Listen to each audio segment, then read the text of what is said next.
मैं 7 भाइयों की बहन हूँ। 6 भाई अच्छे अहदों पर पहुंचे, मगर 7वें को शायद किसी की नजर लग गई। जो मेरा सबसे ज्यादा हमदर्द और मोहब्बत करने वाला भाई था, वो जिंदगी की दौड़ में पीछे रह गया। मेरे भाई का नाम जमान था। वो मेरे बाद दूसरे नंबर पर था, बाकी सारे छोटे थे।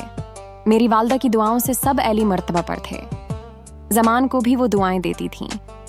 सब बच्चों से ज्यादा चाहती थीं, मगर FA के बाद वो पुलिस में भर्ती हो गया। अगरचे पढ़ना चाहता था, लेकिन वालिद साहब का ख्वाब था कि उनका एक बेटा पुलिस में अफसर बने। वालदा इस अमर के खिलाफ थीं, लेकिन वालिद साहब के इसरार पर उसे पुलिस में भर्ती होना पड़ा। माँ ने कहा, देख बेटा, तो पुलिस में तो भर्ती हो गया है, लेकिन मेरी आखिरत का ख्याल रखना, कभी हराम ना खाना। भाई जमान ने माँ की ये बात गरा में बांध ली। इस महकमे में 10 साल से रोज की, कभी एक पैसा भी हराम का अपनी जेब में न डाला। वालदा की वफात के बाद भाई ने माँ की जुदाई से दिलबर्दाश्ता होकर मुलाजमत से इस्ताफी दे दिया। अपनी ईमानदारी की वजह से भाई कहीं भी 8 माह किसी एक जगह टुक नहीं सका था। जमान भाई की बहादुरी का ये आलम था कि एक बार एक मुजरिम को पकड़ा था। उसने बहुत कहा, इंस्पेक्टर मुझे छोड़ दो तो मैं तुम्हें इतना पैसा दूंगा कि माला माल हो जाओगे। मगर जमान ने न माना। उसने धमकियां दें कि अगर मुझे तुम्हारी वजह से जेल हो गई तो वापस आकर तुमको मार दूंगा।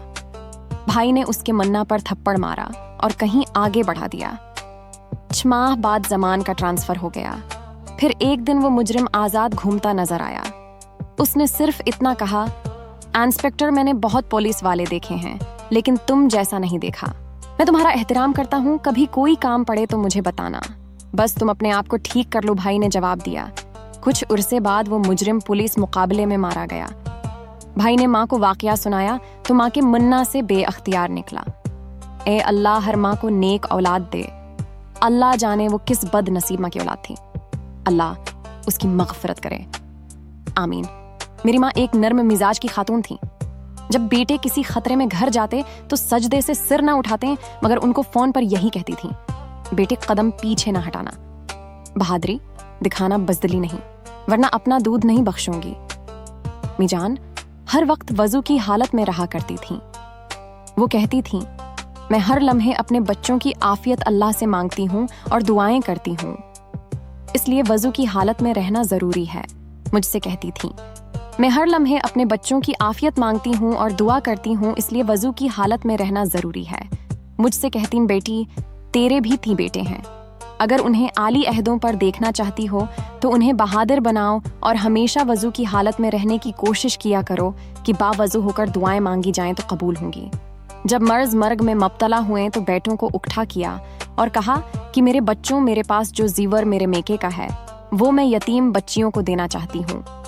अगर मेरी औलाद में से किसी को उस पर एतराज हो तो बता दूं, मैं उसका हिस्सा जो बना होगा दे दूंगी। हम 8 बच्चों ने एक जबान होकर जवाब दिया, माँ आप जरूर अपना जीवर यतीम बच्चियों को दे दीजिए, हम में से किसी को कोई एतराज नहीं। फिर उन्होंने कहा, यतीम खाने में मौजूद 4 बच्चियों की शादी के इंतजामात हो रहे थे, उन्होंने ये जीवर उनको दे दिया। मेरे 6 भाइयों की शादी हो चुकी थी, एक जमान बाकी थे। अमान उनके लिए लड़की की तलाश कर रही थी, मगर जिंदगी ने मेहनत न दी। भाई को तो उनकी वफात से ऐसा धचका लगा कि दुनिया की हर चीज से दिल अचाट गया और नौकरी छोड़ दी। आन के आली अफसर ने कहा, ऐसी बेवकूफ़ी न करो, मगर वो न माना। मुझे भाई पर बहुत नाज था। दूसरी शादी के बाद वालिद ने उससे मुन्ना मोड़ लिया था। दूसरी शादी के बाद वो एक संगदल बाप बन गए थे। जमान से कहा कि तुमने नौकरी क्यों छोड़ी, वो इस घर से निकल जाओ, जहां चाहे रहो। जमान घर से चला गया, मगर इस्ताफी वापस न लिया कि ये नौकरी उनके मिजाज के खिलाफ थी। आमा की लाज रखने के लिए जब तक वो जिंदा रहें मुलाजमत से जड़े रहे ताकि नाराज ना हो। माँ को वालिद साहब का बेटे के साथ नाराज होना गवारा न था।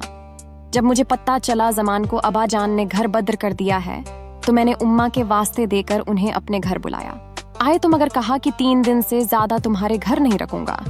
तुम शादीशुदा और शादीशुदा बहन के घर रहना अच्छी बात नहीं। जमान भाई की जेब में 1500 रुपए थे। मालूम हुआ कि एक वक्त का खाना होटल से लेकर खाना है। मेरी आंखें आंसू बहाने लगें। आमा की मोहब्बत और इस बेटे से उनको नाज बरदारियां याद आने लगें। वो खासा माँ से कहकर उनकी पसंद के खाने बनवा कर कमरे में रखती थीं। नौकर से कहती थीं कि हीटर रख देना, वीर से आए तो खाना ठंडा हो जाएगा। माँ थी तो मेहमानों का तांता बंधा रहता था कि बेटों से सिफारिश करा दें, और अब ये आलम की कोई सवाली दर पर नजर नहीं आता था। जैसे सारी बरकतें माँ के साथ चली गई थी। खानदान में सभी को एक दूसरे से गले शकवे हुए थे, मगर मेरी उम्मा से कभी किसी को कोई गला शिकवा ना हुआ। मगर वालिद इस अम्र पर भी ज़मान से खुफा थे कि वो उनकी शादी अपने दोस्त की बेटी से करवाना चाहिए थे।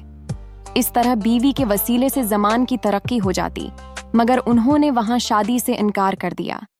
आन का ये दोस्त दौलतमंद ज़रूर था, मगर ईमान की दौलत कमज़ोर थी, सो भाई ने उस घर से नाता जोड़ने से माफ़ी मांग ली। जबकि अबा जान कहते थे, तुझे इससे क्या गरज, तेरा ससुर क्या करता है? यहाँ तो हर शख्स रिश्वत लेता है, अगर तो नहीं लेता तो ये तीर जाती मामला है। ज़मान भाई ने कहा कि ये दौलत दोज़ख का सौदा है। हम कैसे मुसलमान हैं जो ऐसा करते हैं? हमारे दीन में उसे हराम करार दिया है और हम उसको नामत समझ कर लेते हैं। अबा जान ने कहा, लेक्चर देने की ज़रूरत नहीं। अगर तुम मेरे दोस्त की लड़की से शादी नहीं करना चाहते तो ठीक है, अपनी मर्जी करो, और मेरे घर में तुम्हारे लिए कोई जगह नहीं, निकल जाओ मेरे घर से। ज़मान भाई घर से निकल गए और छोटी मोटी नौकरी शुरू कर दी और किराए पर कमरा ले लिया।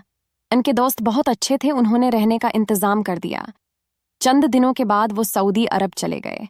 जब मुझसे मिलने आए और बताया कि मैं सऊदिया जा रहा हूँ तो मेरी आंखों में आंसू आ गए। मुश्किल से भाई को रुखसत किया, दुआएं दें, सलामत रहें, अल्लाह कामयाबियां दे, आमीन। फ़ोन पर राबिता रहता था। शुरू में मुलाजमत नहीं मिली, फिर कुछ दिनों के बाद एक फर्म में मिल गई तो मुझे बहुत खुशी हुई और अल्लाह का शुक्र अदा किया। ज़मान भी बहुत खुश था। अब तो उसको बड़ा घर भी मिल गया था। अब मैंने उसको कहना शुरू कर दिया कि भाई अब आप शादी कर लो, मगर उसने इनकार कर दिया।